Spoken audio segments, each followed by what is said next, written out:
dirección de Gonzalo Rosero.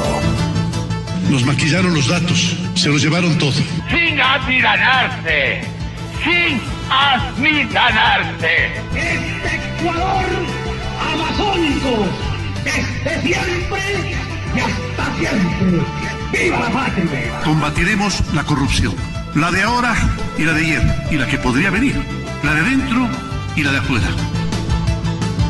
La revista de opinión Democracia, los temas realmente relevantes, analizados con la visión crítica del periodismo libre. Da inicio la revista de opinión Democracia, el programa en el que usted cree. Comenzamos. Gonzalo Rosero, credibilidad incuestionable.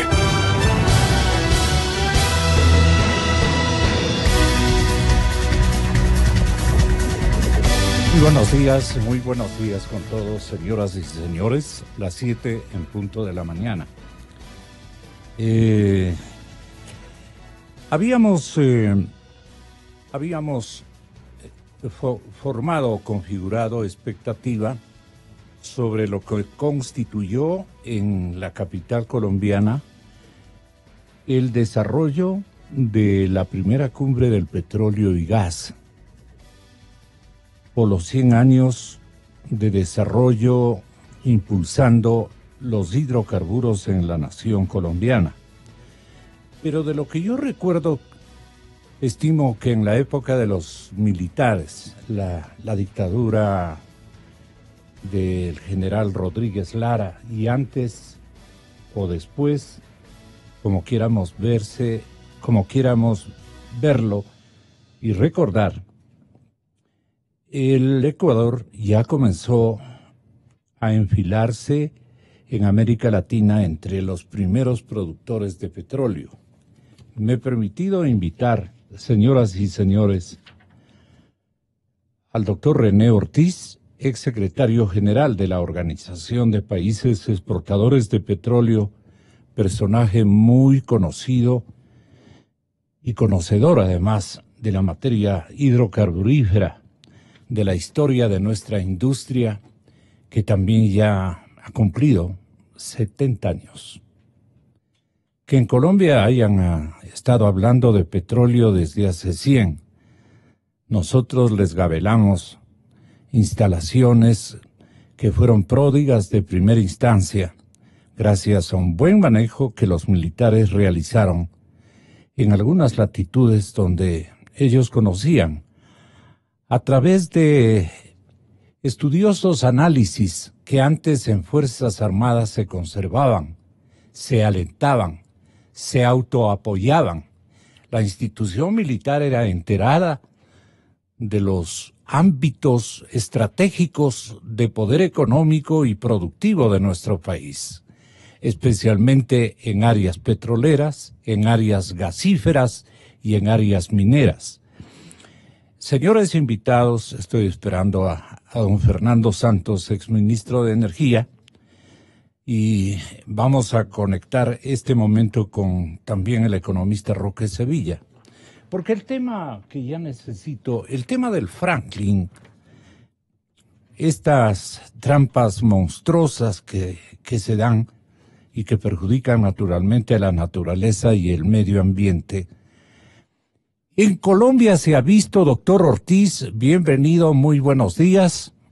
En Colombia se ha visto en esta cumbre que no es necesario negarnos a producir petróleo, a buscar petróleo.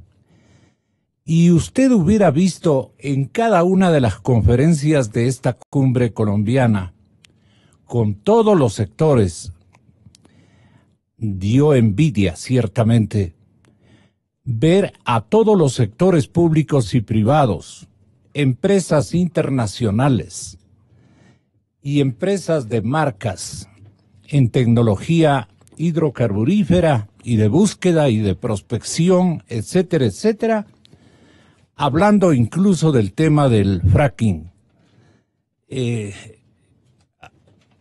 Ámbito al que le voy a invitar al señor economista Roque Sevilla, y que me dicen ya está en Islas Galápagos escuchándonos. Es que esto yo quiero darle una cobertura. Ya llegó también el exministro Fernando Santos Albite, le agradezco por su presencia, Fernando. Y estamos muy optimistas por el primer tratamiento que vamos a dar con la experiencia que nosotros hemos acogido, hemos aprendido. Nos ha impresionado la nación colombiana, su preocupación y una cita aunada. Han estado en un lío tremendo, tanto por el fracking, con los ecologistas de por medio que son muy exigentes y complicados, si cabe el término, en todas las naciones del mundo frente a las industrias de exploración petrolera y gasífera. Y con toda razón, porque también tenemos que defender nuestro medio ambiente y nuestra madre naturaleza, pero sin exageraciones. Entonces se han sentado, doctor Ortiz, don Fernando Santos, se han sentado las partes, han arreglado un escenario muy prolijo en el inventario de las cosas que se estaban perpetrando audazmente en unos casos y equivocadamente en otros. Traicionando naturalmente lo que todos estamos en el deber de custodiar nuestra naturaleza y nuestro medio ambiente. Pero lo importante, en la cumbre de Bogotá, se habló, como es obvio, de todo y bastante, no de todo un poco, de todo y bastante. Y la metodología fue el debate. Debate intenso entre los sectores que se han sentido relegados en unos casos, en otros casos desanimados, como parece estar ocurriendo aquí en el Ecuador, desabastecidos de información, pero nada que ver con los organismos tanto de gobierno como organismos internacionales y empresariales que han estado a tono con la realidad petrolera y gasífera de Colombia, han estado en un avance muy significativo, pero aisladamente.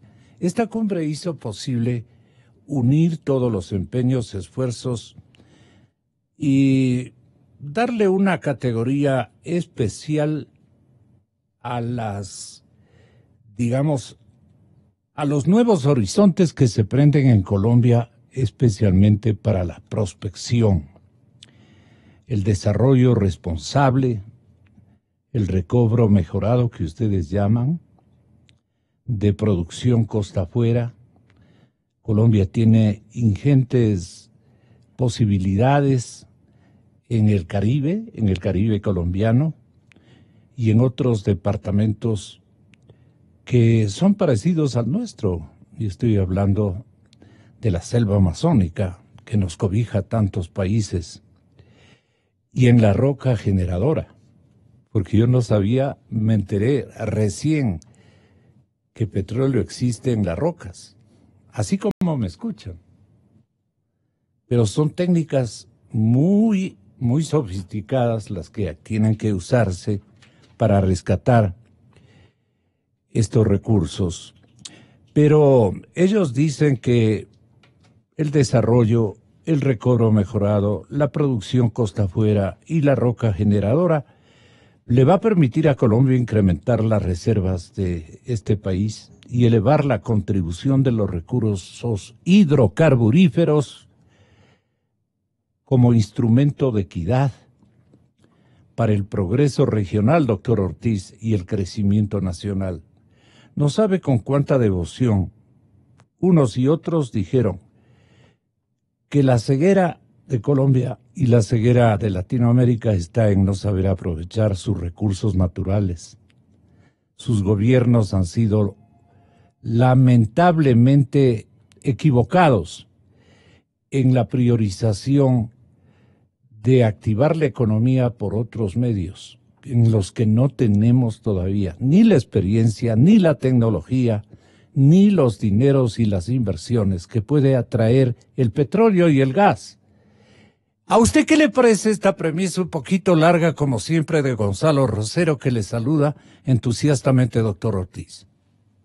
Buenos días, mi estimado Gonzalo, permítame primero agradecer a su distinguida audiencia el que nos escuche en este programa diario que usted conduce y pasar a comentarle de la siguiente manera.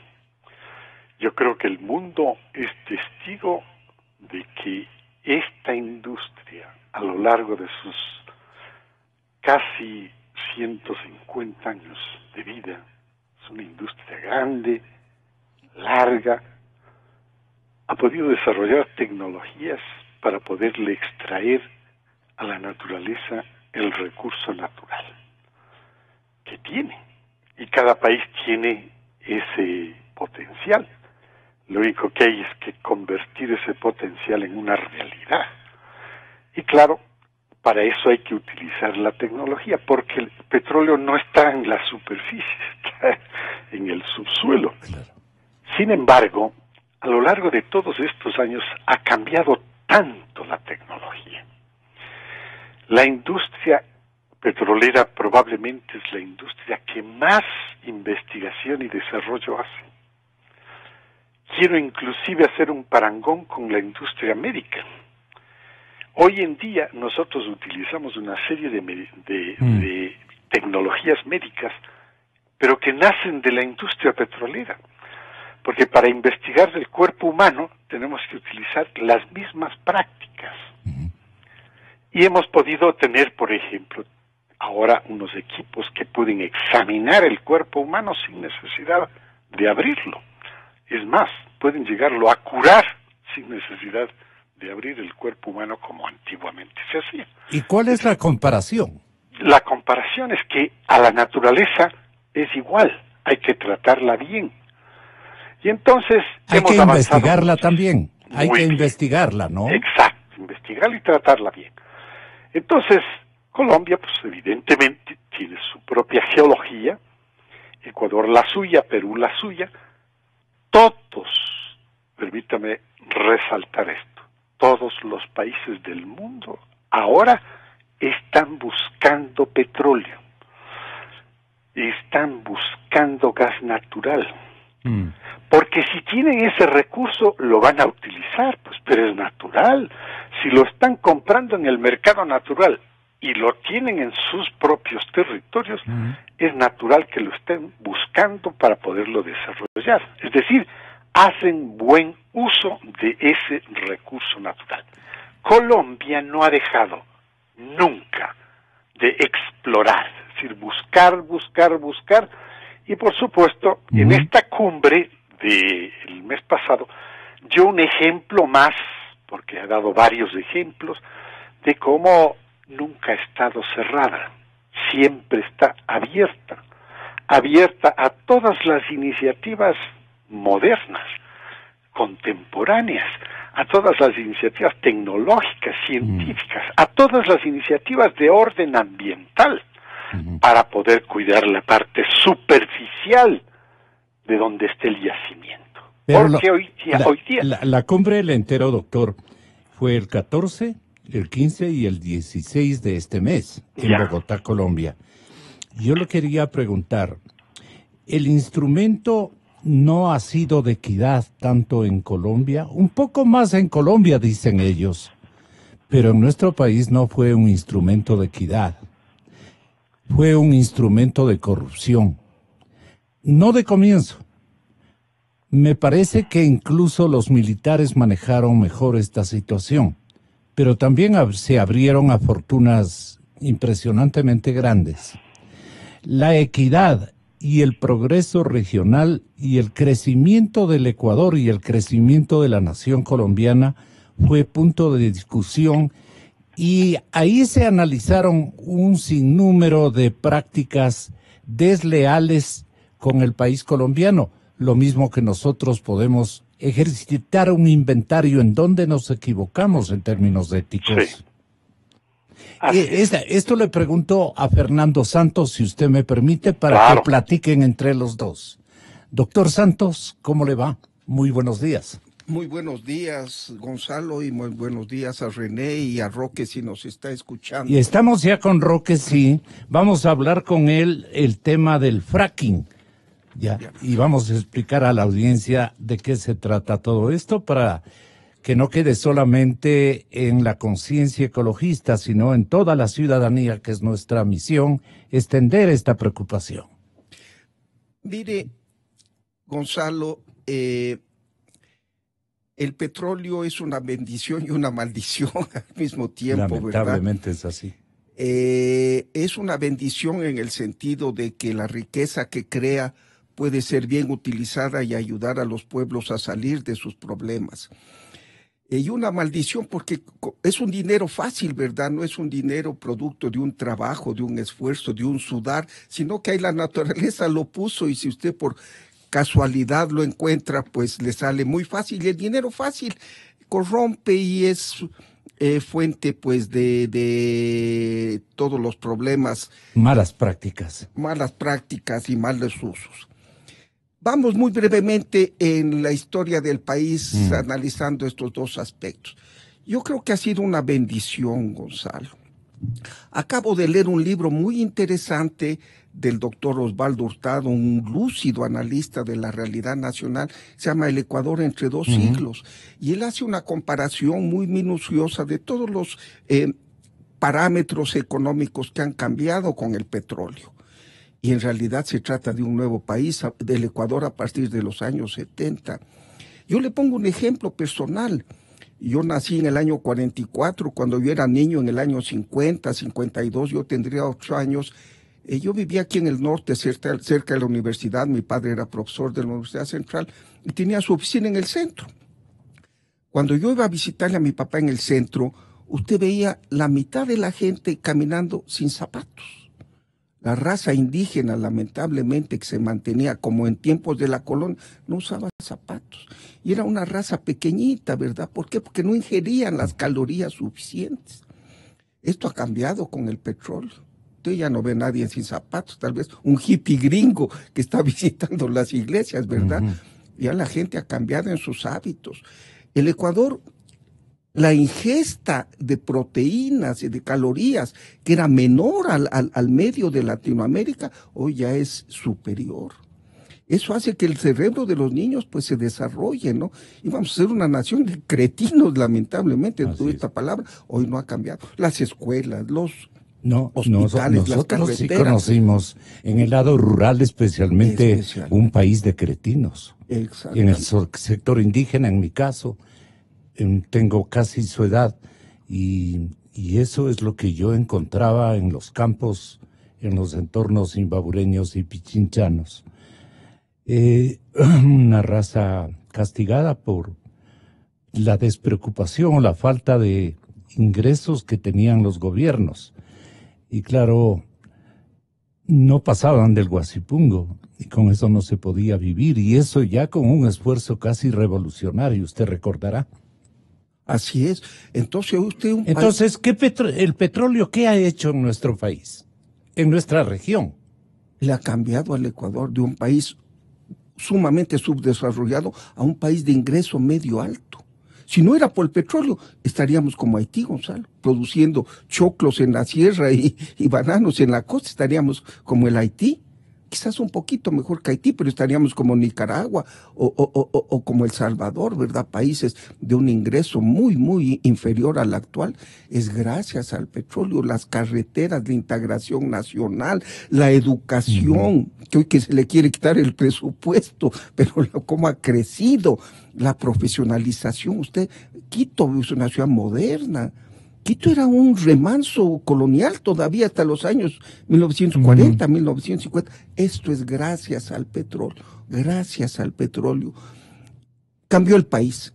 También hay la parte negativa, ¿verdad? La corrupción. Pero yo diría, Gonzalo, que la corrupción fue mínima. En tiempo del gobierno militar también hubo corrupción. El caso Estrella, un señor Estrella que manejaba la comercialización petrolera, lo encontraron en Venezuela con un maletín de plata. Pero eso fue poco. Quizás la dictadura militar... Yo ya cubría eso. Creó monopolios, Flopeg y es un monopolio donde parece que ha habido corrupción y habrá corrupción, pero básicamente había cierta supervisión de la sociedad civil sobre el petróleo. Había un directorio de Petroecuador, yo fui parte de él, donde usted tenía de diversas instituciones delegados, ojos que veían cómo se usaba el petróleo. Usted tenía la Junta de Planificación, una magnífica institución con profesionales de primera. Yo me acuerdo la doctora Magdalena Aguilar, a quien rindo homenaje porque creo que vive todavía. ¡Qué mujer más honorable! Delegada eterna de la Junta de Planificación. Veía cada proyecto, cada centavo, con patriotismo, con un interés. Había delegados del Comando Conjunto, del Ministerio de Finanzas, del Ministerio de Industria, que todos los proyectos de Petroecuador, del Ministerio, supervisaban. Obviamente por ahí se salió alguna corrupción, pero no era como los últimos 10 años de Correa, que dijo, no, fuera estos organismos. Había la Contraloría. Antes de firmar un contrato, yo fui ministro, usted pedía autorización favorable de la Contraloría y de la Procuraduría, favorable al principio y al final de la obra, ¿verdad? Entonces, ante tantos ojos era difícil que se pierda un elefante. Pero vino Correa y dijo, no, todo centralizado en el giro específico del negocio, sin licitación.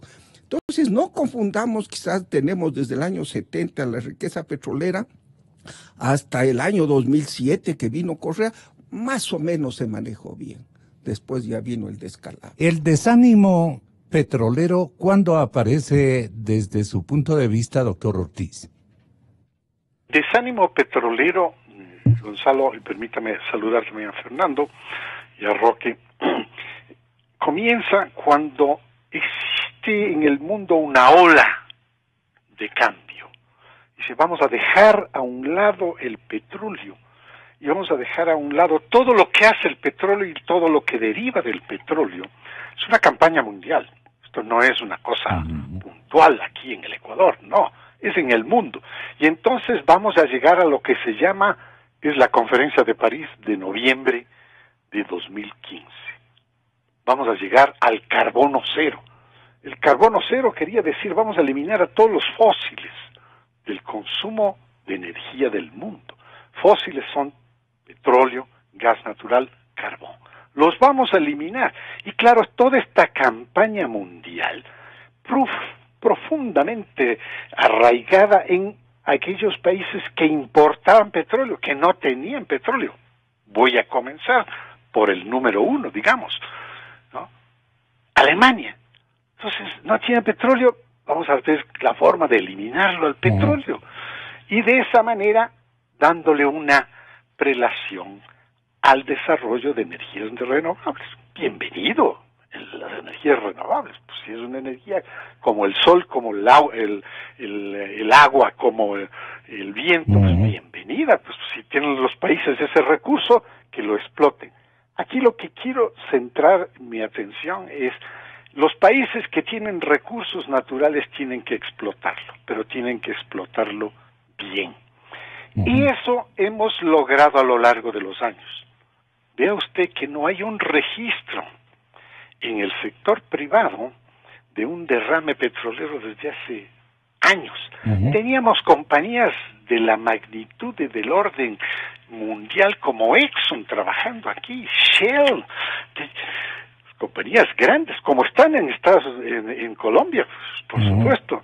Y entonces comenzamos con Oxy y Texaco, ¿no? Claro, bueno, de primera línea. Grandes compañías de primera línea. Americanas. Claro, de primera línea. Y hemos terminado con unas compañías que no aparecen ni siquiera en el Internet. En el mapa de Rumiñahui. No, y entonces este es el resultado de un manejo alegre, muy bien puesto, alegre por parte de la administración de 10 años de Rafael Correa. Entonces, ¿Fue de alguna manera desconocimiento o ignorancia petrolera de el ex primer mandatario? No, ¿O era una consigna ideológica?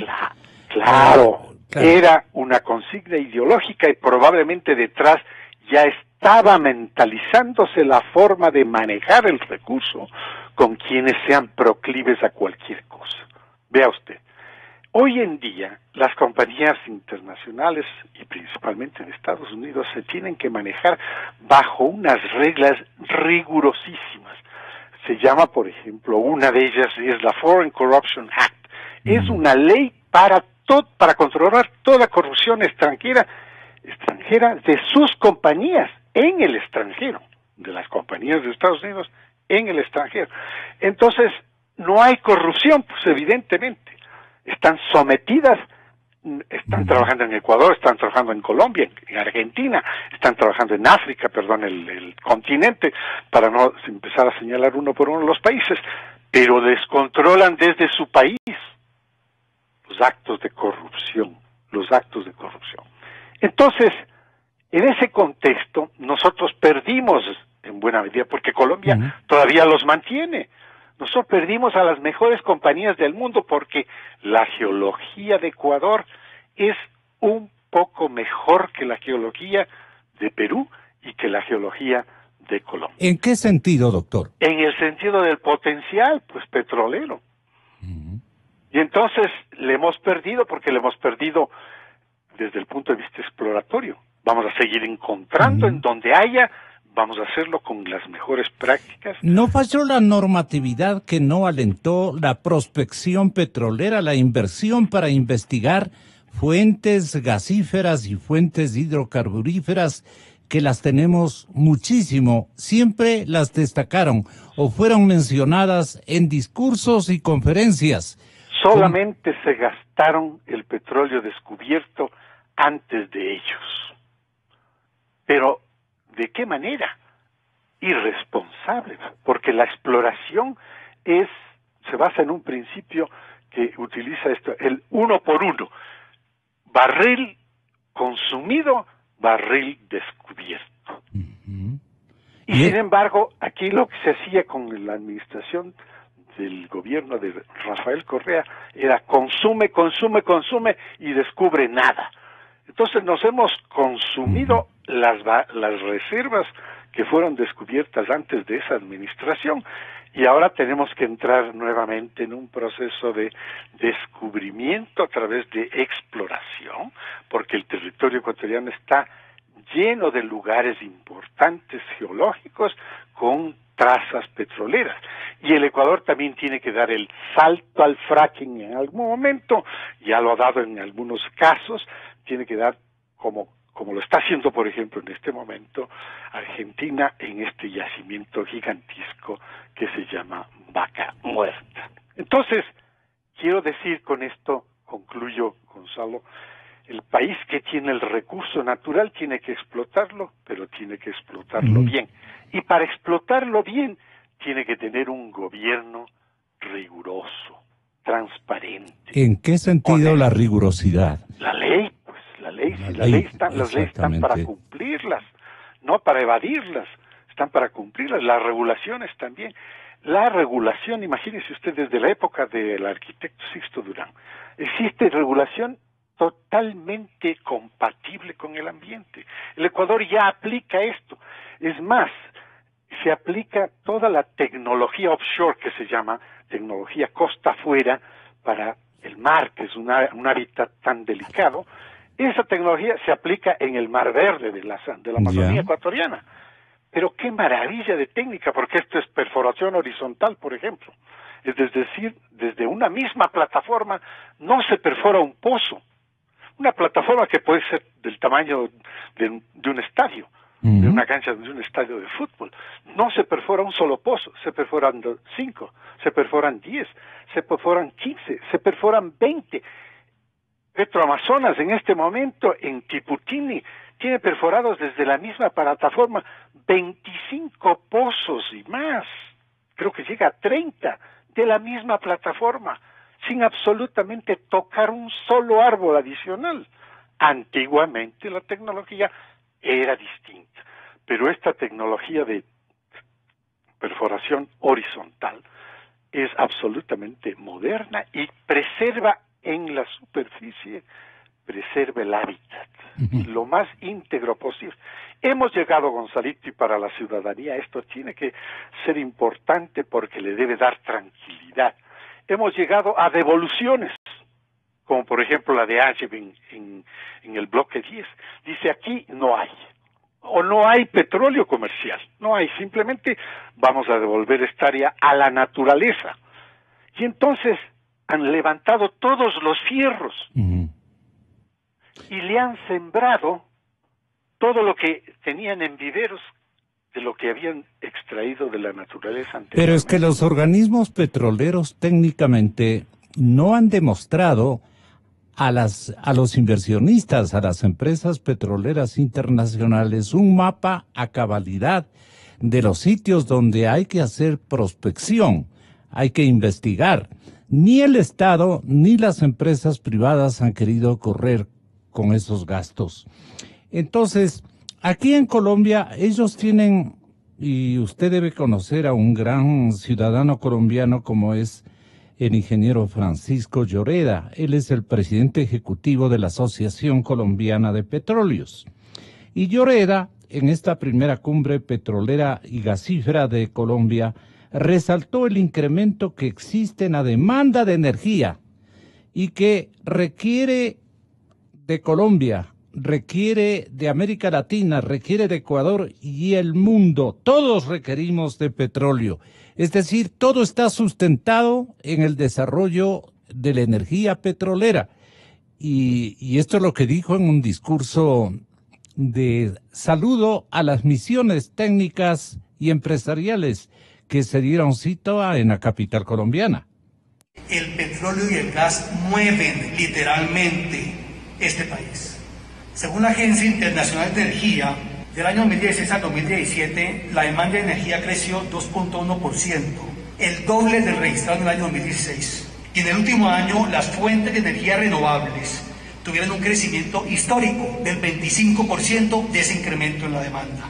Pero la del petróleo y la del gas también creció, lo que explica que aún representen el 81% de la demanda, que es la misma proporción de las últimas 3 décadas. Estos datos que nos reflejan que el mundo está cambiando la manera de consumir y de producir energía. También dice la Agencia Internacional de Energía que para el año 2040 la necesidad de energía crecerá en un 30%. Esto es equivalente a agregar una China y una India juntas a la demanda de energía que tenemos hoy día. Lo explica el crecimiento poblacional, pues en 22 años seremos 9 billones de habitantes, y los procesos de urbanización. Cada 4 meses ya agregamos al mundo una ciudad de 25 millones de habitantes, es decir, del tamaño de Shanghái. Por eso, independiente del crecimiento de las energías renovables, que es muy importante, y de la electricidad como consumo final, los combustibles fósiles seguirán siendo fundamentales para atender la demanda de energía. Para el año 2040, el 75% de la energía será fósil, y que incluso en el escenario de menor consumo, mayores fuentes de energía renovables sostenibles, sería bajito el 61%. Por unas décadas más, los combustibles fósiles estarán con nosotros. Otro punto que destacó el presidente de la Asociación Colombiana del Petróleo fue que en esta época no es incompatible el desarrollo de energía renovable con los hidrocarburos. Esto para el Palacio Nacional de Gobierno de Ecuador. Ahí se dijo, señor presidente Moreno, que en esta época no es incompatible el desarrollo de energía renovable con los hidrocarburos, como le va a escuchar a Pancho Lloreda, un distinguido colombiano que dirige lo que aquí podría ser la Asociación de Empresas Petroleras Ecuatorianas, que ya no existe. Lo que hay es una asociación de asaltantes a Petroecuador que han mejorado sus principales dirigentes están unos en la cárcel y otros están fugados. Esto es lo que ha sacado en los años de la Revolución Ciudadana el país, el Ecuador. Qué pena decirlo. pero qué sana envidia lo de Colombia. Lloreda decía sobre este punto lo siguiente. La diversificación o transición energética no es incompatible con el desarrollo responsable del petróleo y del gas. Así lo han entendido varios países. Por supuesto, Arabia Saudita, Emiratos Árabes, Rusia, Estados Unidos. Pero también Noruega, Reino Unido, Canadá, China, Argentina y Perú, para mencionar algunos. Estos otros países, si algo tienen claro, es que no es incompatible desarrollar las energías renovables con los hidrocarburos. Es más, que estos van a ser y son el motor de transición energética y su transformación económica. Dirán ustedes que Colombia está en la misma línea, que no dejaremos los hidrocarburos enterrados. No parece. Las reservas probadas languidecen 1.782 millones de barriles que alcanzan para 5.6 años. Y sí, dependiendo de los precios internacionales, pues estas reservas probadas se vuelven probables o al revés. Pero lo cierto es que la exploración no despega. Ahora, ¿por qué si los precios internacionales se han recuperado situándose en un promedio de $75 el barril? Aunque lo ocurrió en los últimos 2 meses, que vimos que el precio del Brent subió a 86, ahorita está en 66, se ha descolgado $20, entonces ya no sabemos. ¿Por qué la exploración no despega? ¿Por qué si logramos importantes descubrimientos costa afuera y unos recientes en tierra, la inversión requerida no llega? ¿Por qué si la producción se ha mantenido en 860.000 barriles y Ecopetrol nos presenta resultados muy positivos? Me atrevo a hablar de escenario en el que la industria podría desvanecerse. Porque somos dubitativos y contradictorios. Decidimos desarrollar los recursos del subsuelo marino sabiendo que implica grandes inversiones y una seguridad jurídica a prueba de toda volatilidad política e ideológica, y nos inquieta el arbitraje internacional. Olvidamos que la inversión en estos proyectos costa afuera es cada día más selectiva, en especial tratándose de gas por los bajos precios y las diversas opciones para desarrollarlos. ¿Cómo les parece, mundo petrolero ecuatoriano, señor presidente Moreno? ¿Qué podemos hacer para activar nuestro anhelo, nuestro deseo, nuestra credibilidad en rescatar no en deuda, en rescatar recursos no en impuestos, como le está ocurriendo al mismísimo presidente Duque, para comenzar? Y como aquí le están presionando al presidente Moreno, como para que se caiga. Esto hay que hablar con verdad. Pero usted tiene la herramienta fundamental para hacer desarrollar nuestro país, presidente Moreno. Es el petróleo y es el gas. Es una convocatoria masiva, importante, trascendente. ¿Bajo qué metodologías, ingeniero Ortiz, se podría convocar, entusiasmar a los inversionistas? Imagínese que en la nación colombiana se van a invertir en prospección. El organismo colombiano como Petroecuador, que siempre me olvido del nombre, ya mismo me acuerdo, pero es el Petro Colombia, digamos, el organismo que va a gastarse $3.000 millones, tienen listos solamente para prospección petrolera en el Caribe y en otros departamentos, especialmente en el Putumayo. Esto lo dijeron allí. Entonces, con todo lo del fracking en el que han querido ingresar los colombianos, no lo han logrado, pero es una empresa o son empresarios muy responsables del futuro petrolero colombiano, y por eso lo de esta cumbre. Criterios de ustedes, los ecuatorianos. René Ortiz, si es tan amable, luego Fernando Santos. Afortunadamente ya estamos en el proceso de cambio. Afortunadamente ya estamos rescatando lo bueno que quedó antes de Correa. Fíjese usted que ya el ministro actual de Energía y Minas, energías no renovables. Si no se sabe ni el nombre, ¿quién es ahora? Carlos Pérez. Ah, perdone, el señor ministro, dice usted. Yo creí que era el presidente de Petroecuador. presidente de Petroecuador se llama Alex Galárraga. Le quería señalar que estamos en el cambio. Y estamos también en el cambio reconociendo que hay valores en las condiciones anteriores.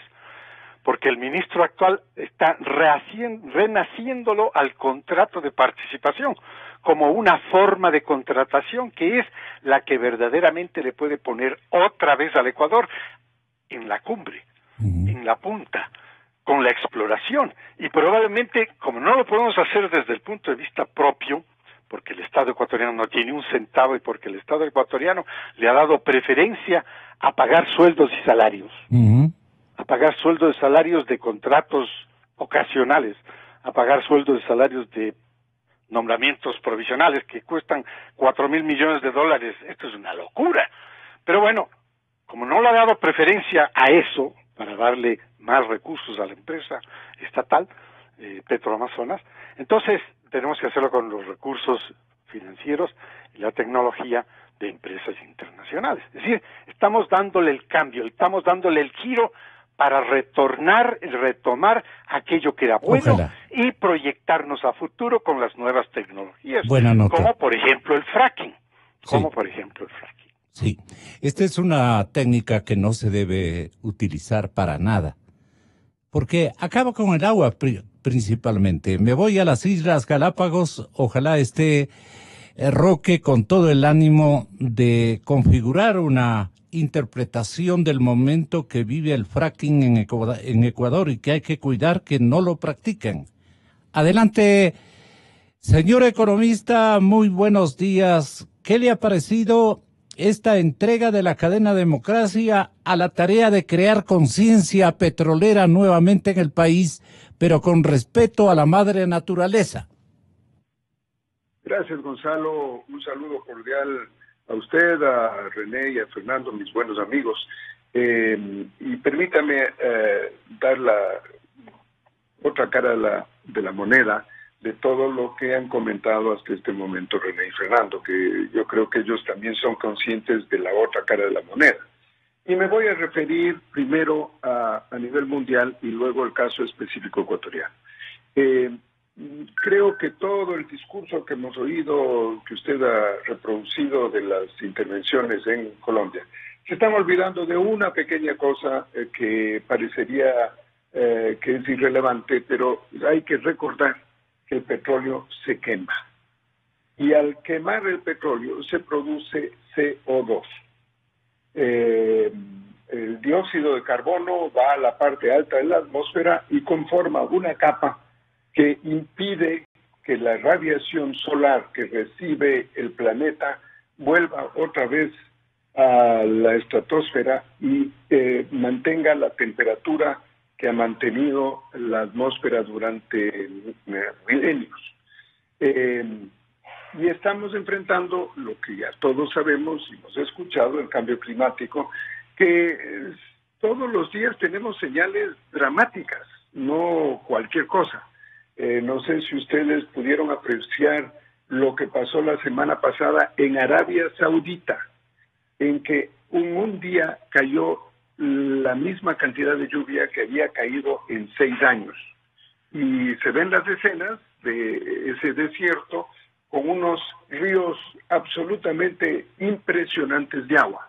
O para ir más a lo local, lo que pasó antes de ayer o tras antes de ayer en el centro histórico de Quito, que cayó una nevazón, una granizada, increíble, creo que no registra la historia. Así es. Y sume a esto los desbordes de los ríos en Europa, los huracanes en los Estados Unidos, y puedo seguir así de manera indefinida. El proceso de desleimiento del polo norte y del polo sur, el aumento de los niveles de agua que ya están sintiendo directamente la Polinesia, es debido al cambio climático. Entonces, esa partecita en todo el discurso no he oído que se lo comente.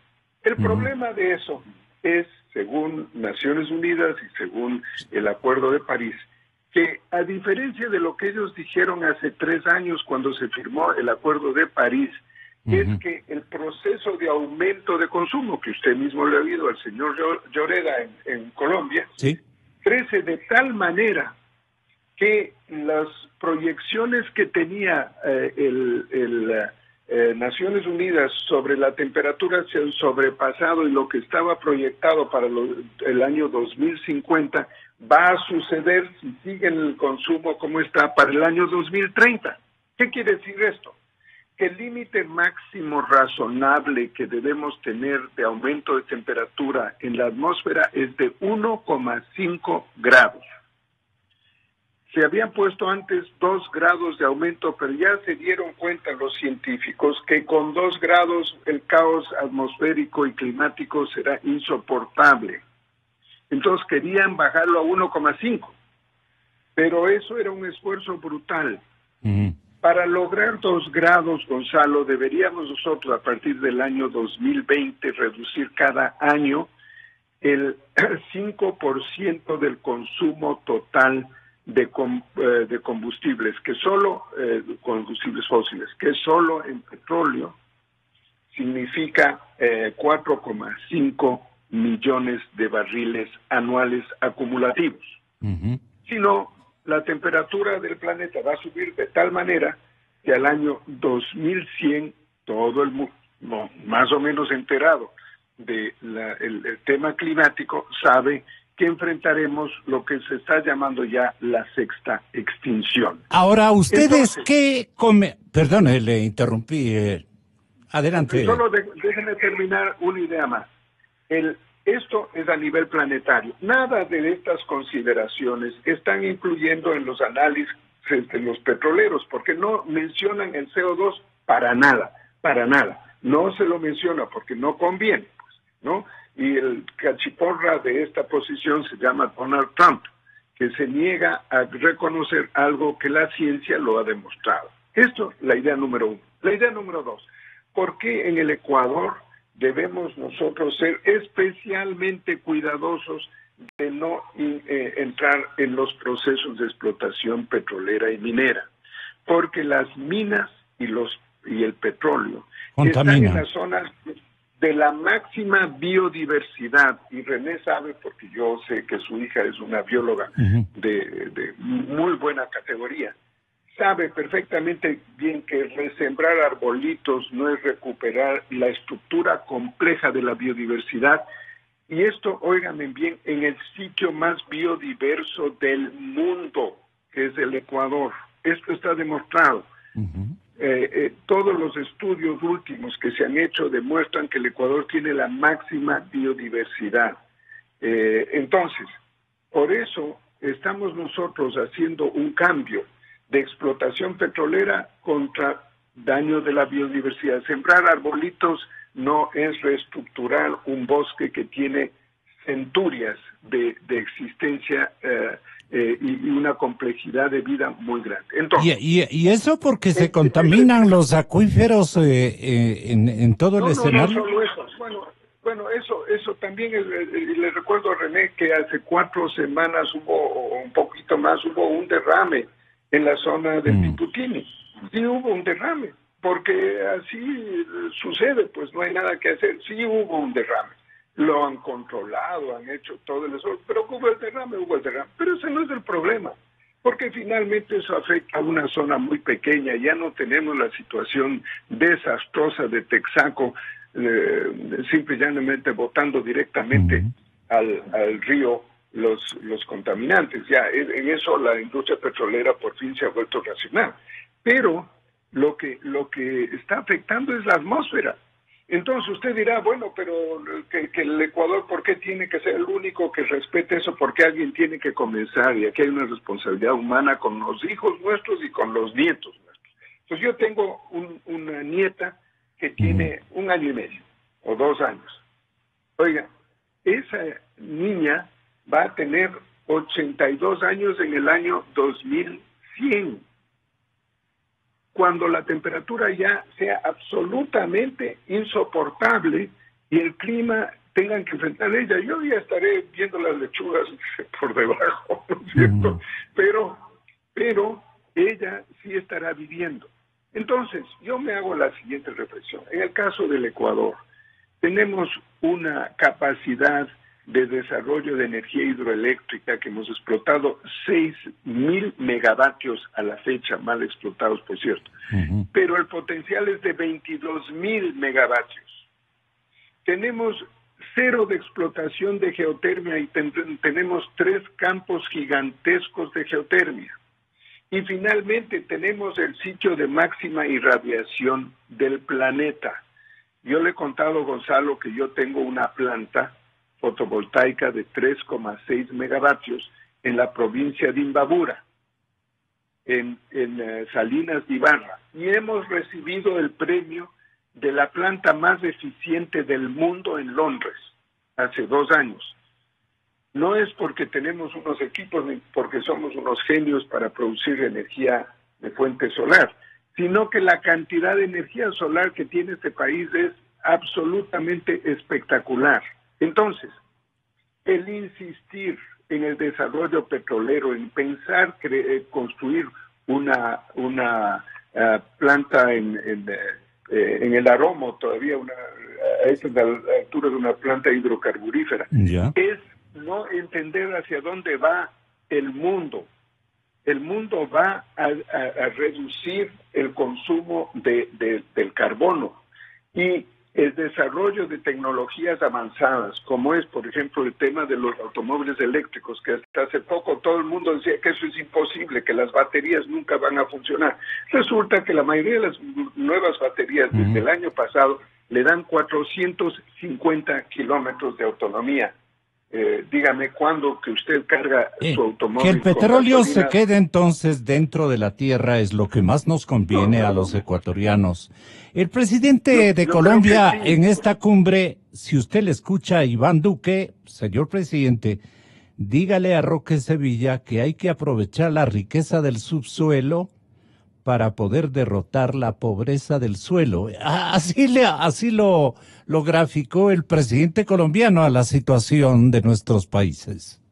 Hoy lo que se necesita es un enfoque pedagógico que permita valorar lo que se ha hecho y que permita también enfrentar los desafíos que no son exclusivos de Colombia, sino que están presentes en todas las discusiones del sector de hidrocarburos en el mundo. A mí me sorprende que algunos traten de decir que la mejor bendición que podría tener Colombia es que el petróleo se acabara. Y entonces volveríamos a la pregunta de cuánto tendríamos que exportar de otras materias primas para importar barriles. El desarrollo de la industria del petróleo, de los hidrocarburos, tiene que ser armonioso con el resto de la visión de desarrollo de un país. Y por eso yo he dicho durante tanto tiempo que lo que Colombia necesita es entender que hay que saber aprovechar la riqueza del subsuelo para derrotar la pobreza del suelo. Y eso implica que la industria debe reconocer los retos en un país que, si bien tiene potencial petrolero, no se puede considerar un país petrolero, sobre todo porque tenemos reservas para menos de 6 años y más del 70% de nuestros campos producen menos de 1.000 barriles día. Es un país de campos menores que implican mayores retos en tecnología y en capacidades, pero no podemos rehusarnos a hacer un desarrollo responsable en lo ambiental, responsable en lo social, responsable en el entendimiento con las comunidades. ¿Le mató a usted, Roque, el presidente Duque? No, me parece una gran tontera del presidente Duque, ocupando el cargo que tiene, no mencionar el efecto negativo atmosférico, porque él puede luchar por la pobreza, pero ¿qué va a hacer cuando el clima cambie de tal manera que afecte a esa población, pobre y rica, a toda la población, sin excepción? Cuando los niveles del mar suban 30 o 40 centímetros, ¿qué van a hacer las ciudades costeras colombianas? ¿Qué vamos a hacer con Guayaquil, que va a estar bajo el agua? Esto no es una cosa proyectada para el año 3000, no, Gonzalo. Estamos hablando que ese efecto... El futuro de nuestros hijos y nietos. Nosotros lo vamos a ver, porque si es en el año 2030, yo tengo 70 y creo que sí voy a llegar a los 80, pero... Tendría que llegar a los 100 para que pueda ver. O bueno, llego a los 100, mi padre murió a los 98, pero claro. no soy yo el que se preocupa por su propia vida, pero me preocupa la situación de las siguientes generaciones y me parece una irresponsabilidad gigantesca el no reconocer la parte de la contaminación de CO2. No me refiero a los derrames petroleros y todo eso está superado, debería estar superado. Yo sé que el ejemplo del derrame en los Estados Unidos es que no está superado, pero bueno, supongamos que está superado. Lo que no está superado es qué se hace con el petróleo luego. O sea, cuando se hacen plásticos, nos invaden de plástico los mares. Ya estamos viendo que hay más plástico en el mar que peces. Esa es la situación de la industria que se origina. Pero habría que construir otras medidas, pues no, otras medidas respecto del plástico. ¿Qué culpa tiene el plástico? ¿Qué culpa tiene el petróleo que serviría, digo yo, el gas que serviría para conectarse con las arcas fiscales que hoy están implorando a los chinos dinero a precios altísimos para poder superar las conflictividades socioeconómicas del pueblo ecuatoriano y alentar incluso la producción a través de esos recursos de endeudamiento? También es una... Gonzalo, el planteamiento que yo hago es que el Ecuador... Es eminentemente ecologista y muy respetable, desde luego. No, escúcheme esto. Tiene un potencial eléctrico gigantesco, que en vez de exportar petróleo, puede exportar energía eléctrica producida de hidroelectricidad. Pero vamos a necesitar energía para mover las plantas. No, porque en vez de hacer las inversiones en la perforación de pozos, haga las inversiones de esa misma cantidad de dinero en la construcción de plantas hidroeléctricas y fotovoltaicas y exporte, en vez de barriles de petróleo, exporte energía eléctrica. Es una buena alternativa también, es muy respetable. Pasamos a la etapa, pero no hemos explotado toda la parte geotérmica, o sea, la cantidad de agua caliente que tenemos a más de 300 grados bajo tierra, y que el rato que nosotros perforamos sacamos vapor a 300 o 360 grados de temperatura, y eso mueve turbinas que generan electricidad. Eso se llama geotermia. Okay. Y no hemos explotado eso en absoluto. O sea, ahí tenemos otras opciones, pero tenemos la mente obtusa de tener que explotar petróleo. Eso es lo único que sabemos hacer. Bueno, desarrollemos las otras opciones. ¿Por qué no desarrollar la opción fotovoltaica? Si hoy en día con las baterías que existen se puede producir continuidad a menor precio que la generación térmica, que ahora, y esto es otro de los datos importantes, casi la mitad de la producción de energía ecuatoriana todavía es térmica, a pesar de lo que nos han dicho, porque no están funcionando todas las plantas hidroeléctricas. Entonces, ahí está el gran esfuerzo. No está el gran esfuerzo en la concentración clásica del petróleo. Este es mi criterio. Muy respetable, desde luego, Roque. Un abrazo. ¿Cómo están las islas? Las islas, afortunadamente, están lo suficientemente lejos como para que no les afecte estas cosas. Pero este momentito está gozando usted del archipiélago. Así es. Gracias, Roque. No se meta muy profundo, ¿no? Donde sabe usted ingresar. Bueno, Fernando, ¿una media no tiene usted? Sí, mire, yo estoy de acuerdo con Roque. Fernando Santos. El problema del calentamiento global es algo muy serio, pero quien tiene que enfrentarlo son los países grandes, que son los causantes de la contaminación, ¿verdad? Estados Unidos consume 20 millones de barriles por día de petróleo y derivados. Nosotros consumimos 250,000 barriles por día. Entonces, el esfuerzo tiene que ser proporcional. Y los países grandes sí están tomando medidas para evitar este calentamiento global. Mire, los Estados Unidos, voy a poner un ejemplo, por más que el señor Trump tenga su posición, pero es un país consciente del problema ambiental. Hace 10 años de la... Como que no parece el señor Trump consciente del problema ambiental. Pero digo, el pueblo americano, ya, el Congreso, Mire, hace unos 10 años, Gonzalo, o hace 8 años, los Estados Unidos consumen cada vez más electricidad. Y la nueva generación era un 30% con combustibles fósiles, diésel, gasolina. En los últimos 4 años, la generación de electricidad ha sido cero proveniente de combustibles fósiles, cero. Y más del 60% de energías alternativas como la solar y la eólica. No se diga en Europa, esos castillos de viento que veíamos desde niños, nos imaginábamos leyendo las novelas de Don Quijote. Usted ve Europa, usted va a Madrid, al lado de Madrid, en el Valle de los Caídos, en Toledo.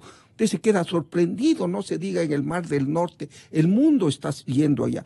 El Ecuador tiene que hacer su esfuerzo, pero hasta eso tiene una ventana de oportunidad, unos 10, 15 años todavía, como dice el señor de Ecopetrol, que todavía va a haber uso de combustibles fósiles, del petróleo.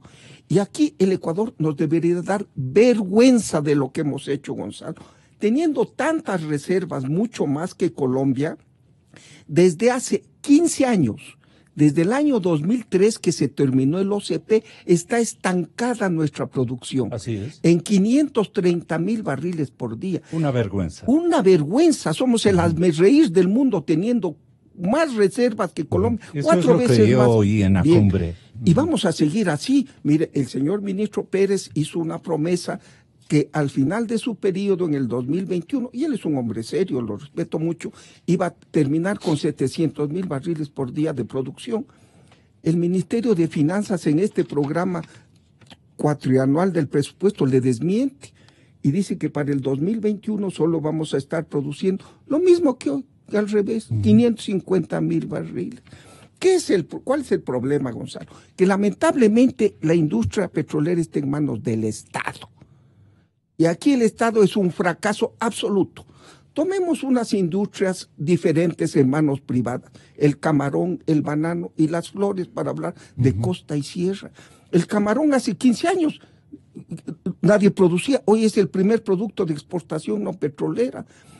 El banano en manos privadas, menos mal que no hay una empresa nacional del banano, si no estaríamos quebrados en ese sentido, sigue floreciendo. El cacao, que creó un país moderno de los años 1870 en adelante en manos privadas. El petróleo en manos estatales, un fracaso, un absoluto fracaso. Colombia iba por el mismo camino que el Ecuador, producía 300, 400,000 barriles por día. ¿Cuándo llegó al 1,000,000 de barriles? Cuando privatizaron Ecopetrol y le hicieron una empresa privada. En los Estados Unidos, el principal productor del mundo, si a alguien se le ocurre que se cree la Petro USA, una compañía estatal para manejar el petróleo, lo mandan al manicomio. Usted está loco, usted quiere destruir el progreso de los Estados Unidos. Veamos como empresa privada, privaticemos. ¿Quién encontró el petróleo aquí? 2 compañías extranjeras, Texaco y Gulf. Después vino la Occidental, vino la Petróleo, vino la BP, que producían. Claro, el Estado dijo, no, esto es monopolio mío. Ahí está el fracaso, Gonzalo. Sí. Entonces, ahora hemos cedido a los chinos, todo. Pero los chinos también son empresas estatales. Por eso. Son empresas estatales, exactamente, con los mismos problemas. Con peores problemas. Peores problemas. Así es. Entonces, le demos un vuelco a la empresa privada. Fíjese, si este país en los años 72 hubiera creado un pequeño comité que vigile la producción de la Texaco, que cobre las regalías, ese hubiera sido un país diferente, con un ingreso inmenso. Pero al crear la empresa estatal, tenemos 14,000 empleados. Todos los países del mundo encima tienen solo una empresa estatal. Aquí tenemos 2, Petroamazonas y Petroecuador, que hacen lo mismo, ¿verdad? Sí. Tenemos 14,000 empleados, cuando Ecopetrol debe tener 3,000 empleados y produce el doble de nosotros. Eso ¿no? es correcto. Entonces, si seguimos así con el Estado manejando este sector tan importante, vamos a seguir al fracaso. Es que la burocracia es el partido. Por supuesto, y cada gobierno le engorda más. Y fíjese, es que es inconcebible. Alguien algún día se reirá de nosotros. Voy a poner un pequeño ejemplo. El señor Alex Bravo, gerente de Ecuador la empresa más grande del país con ventas de... Un analfabeto en petróleo, además. Un señor que vendía edredones a los turistas serranos en Atacames. Le vendieron 2 a Milton. Sí. Y sí, eran de mala calidad, me contó alguien, ¿no? Sí. Analfabeto y sinvergüenza, llegar a manejar a la mayor industria petrolera del país. En cambio, usted va a una empresa... ¿Le descubrió Glass? Claro, porque era el socio de la corrupción. Solo en el Ecuador puede pasar eso, solo en un esquema estatista. Ya. ¿Por qué no tenemos el valor de darle a la empresa privada el rol que tiene que tener el negocio en manos de la empresa privada, el Estado regular y controlar y aprovechar esta ventana de oportunidad? Porque como dice Roque, en 15 o 20 años ya el petróleo no tendrá importancia. Así es que aprovechemos estos últimos años cambiando de rumbo. No podemos esperar resultados diferentes si seguimos haciendo lo mismo. Sí, el presidente Duque, de lo que vamos a recordar este momento, ahí hay un testimonio discursivo. El presidente Duque de Colombia en esta cumbre dijo que la industria petrolera en Colombia tiene un reto, el de incrementar su producción. Y esto se ve reflejada en armonía, o se verá reflejada en su mandato, en la armonía con las poblaciones donde se explota el crudo. Y otro objetivo que tiene es la extracción costa afuera, que entiendo aparentemente es menos contaminante para los suelos, pero puede, claro, en caso de una emergencia, digamos, desparramarse en mitad del océano. Claro, el Golfo de México, la British Petroleum, el famoso caso Macondo. La Pemex ha tenido dificultades y unos episodios tremendos ahí en el mar Mexicano. Pero el presidente Duque dijo que se debe diversificar la matriz energética. Esa es otra prioridad para el gobierno colombiano. Y entonces, Iván Duque tiene este pensamiento, presidente Moreno, no sé si usted comparta. Yo espero que la regasificación en lugares del país también se dé, por urgencias quizás, pero yo lo que quiero es que este sector siga siendo el vehículo para el desarrollo energético del país. Pero no solo, porque yo coincido también con la aproximación que ha planteado aquí la ministra y que la vengo diciendo hace mucho tiempo. Se trata que el sector se mantenga fuerte, pero se trata también que Colombia diversifique su matriz energética, que esta matriz logre combinar la energía convencional con las energías renovables no convencionales, donde tengamos una mayor participación eólica y fotovoltaica en el país. Y celebro además que Ecopetrol esté dando un ejemplo, ampliando para su autoconsumo la formulación de parques eólicos en el país, y sé que hay otros miembros de la industria que están haciendo lo propio. 100 años no se pueden tirar a borda, 100 años no pueden dejar que las voces que celebran el fin de una actividad productiva simplemente por ideologización traigan un detrimento para el bienestar del pueblo colombiano. Yo invito a que esta industria, como lo ha hecho siempre, siga en esta constante reinversión. ¿Escuchó, presidente Moreno? Muchas gracias. Gonzalo Rosero. Credibilidad incuestionable. Inicio de espacio.